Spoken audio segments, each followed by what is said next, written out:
Hello दोस्तों, राधे राधे। कैसे हो आप सब? आशा करती हूँ आप सभी अच्छे होंगे। स्वागत है आपका फिर से एक नए ब्लॉग में।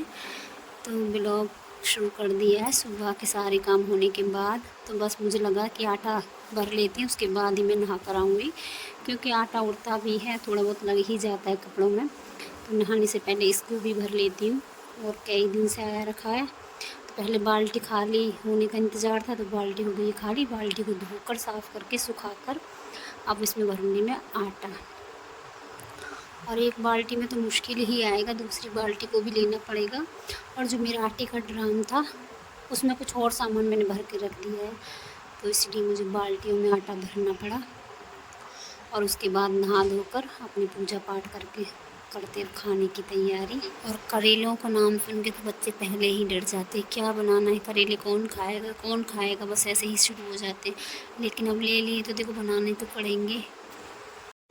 वैसे करेले डायबिटीज़ वालों के लिए काफ़ी फ़ायदेमंद होते हैं, लेकिन आजकल बच्चे नहीं समझते। कहीं ना कहीं हम लोगों को भी अच्छे होते हैं, लेकिन आजकल बच्चे नहीं समझते कि करेले से कितने फ़ायदे हैं। तो चलो बना लेते हैं। तो बच्चों का क्या, करेले को नकली करते ही रहते हैं। दिया था, उसके बाद मैंने यहाँ करेले को एक सीटी लगाई है, ताकि उसका जो इतना भी कड़वापन होगा थोड़ा बहुत निकल ही जाएगा। पूरा तो देखो नहीं निकल पाता है, लेकिन कुछ तो निकल ही जाएगा। तो यहाँ करेले को मैंने ठंडा कर दिया है, और इसको अच्छे से निचोड़ कर इसको तेल में फ्राई करके तब मैं इसको बनाऊंगी। तो यहाँ मैं पहले करेले को पूरे को अच्छे से निचोड़ लूँगी। और मैंने घी निकाला था, तो वही गर्म हो रहा है। तो पहले मैंने इसको नॉन स्टिक की कढ़ाई में गर्म किया था, लेकिन ये जल गया है, क्योंकि आँख बजते ही दुर्घटना हो जाती है।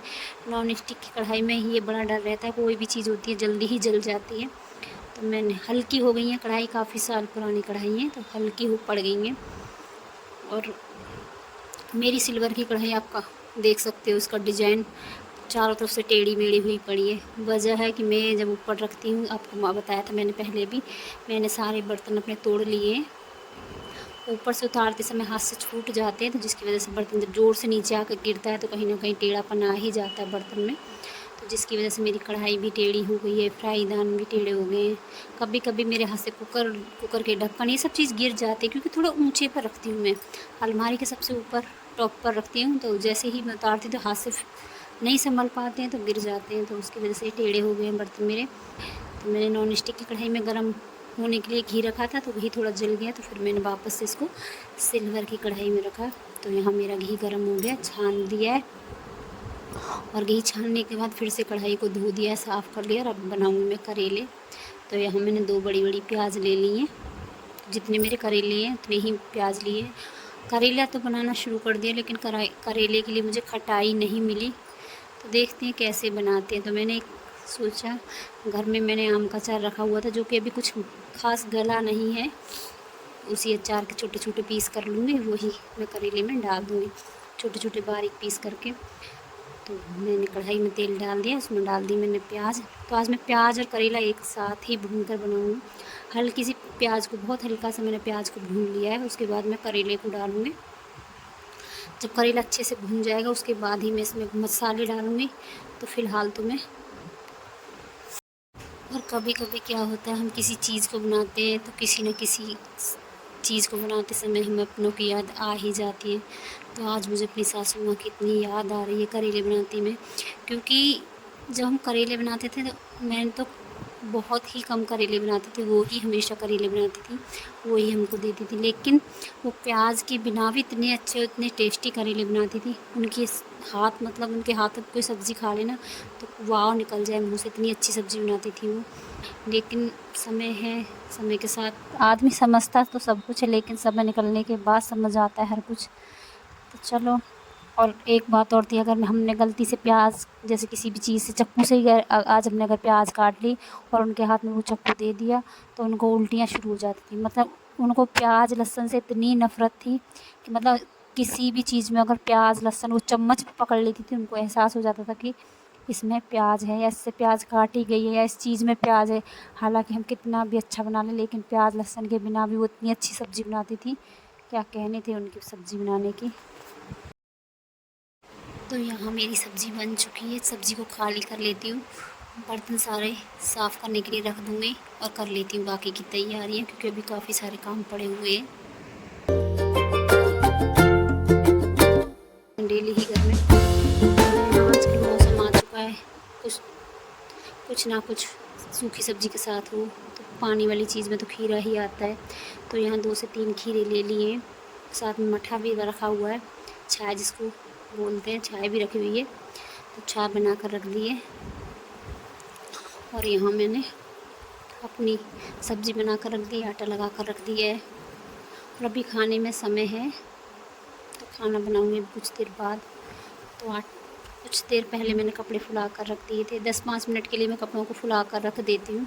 तब तक मैं और बाकी काम कर लेती हूँ, तब तक मेरे कपड़ों को थोड़ा सा जो थोड़ी सी मैल होती है वो निकल जाती है, क्योंकि इतनी मैल तो होती नहीं है कपड़ों में, लेकिन आजकल पसीने की दुर्गंध ज़रूर आती है। तो मैंने यहाँ पर अपने कपड़ों को कुछ देर के लिए फुला कर रख दिया था सर्फ़ में, और फटाफट निकाल दिया पानी से। थोड़े थोड़े मले थे, उसके बाद अपने कपड़े सारे मैंने धुल दिए।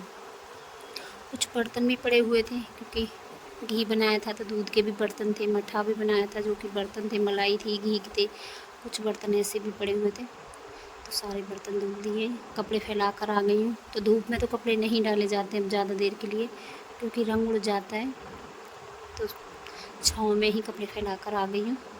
और आजकल तो 2 से 3 घंटे की धूप हो या ना हो, छाँव में भी कपड़े डाल दो तो हवा इतनी तेज़ चलती, लू चलने लगी है, तो कपड़े सूख ही जाते हैं। तो सारे कपड़े मैंने सुखा दिए, बर्तन सारे साफ़ कर दिए, खाना सबका हो गया था। लेकिन परी ने सुबह भी करेले नहीं खाए थे, उसके लिए मुझे पराठे बनाने पड़े थे सुबह, तो उसकी वजह से ही मुझे बनानी पड़ रही है यहाँ पर चटनी। तो पुदीना लगा हुआ था, पुदीना लेकर आ गई हूँ, ताज़ा हरा पुदीना लेकर आ गई हूँ। 2 से 3 टमाटर लिए और हरी मिर्च लेकर बना दी मैंने यहाँ पर चटनी। तो उसको बहुत शौक़ है चटनी के साथ भी वो, और यहाँ ही खाना बनाने के बाद ऐसा ही छोड़ दिया था। उसके बाद मैं लग गई थी प्रेस करने, और यहाँ की सारी साफ़ सफाई परी ने की थी, क्योंकि अभी गैस गर्म है, तो उसके बाद ही करेगी। जब ठंडी हो जाएगी गैस तभी उसके बाद ही परी सफाई करेगी। तो मेरे कई दिन से कपड़े पड़े हुए हैं, तो मैं लगातार 2-3 दिन से लगातार प्रेस कर रही हूँ। तो आपको वीडियो में तो नहीं दिखाया, लेकिन हाँ, मैं लगातार प्रेस में लगी हुई हूँ। और अगर प्रेस करती हूँ तो या तो कोई प्रोग्राम लगा लेती हूँ, जैसे कि कोई मनोरंजन के लिए रील लगा ली, या गाने लगा लिए, भजन लगा लिए, या कोई भी प्रोग्राम देख लिया, तो तभी मन लगता है, काम करने में भी अच्छा लगता है। तो यहाँ लगा लिया है मैंने फ़िलहाल तो अभी सीरियल 8 बजे वाला, और अभी लगातार करूँगी प्रेस। बीच बीच में परी भी देखती जा रही है, बीच में काम कर देती है, बाकी तो देखते ही देखते कर ही देगी।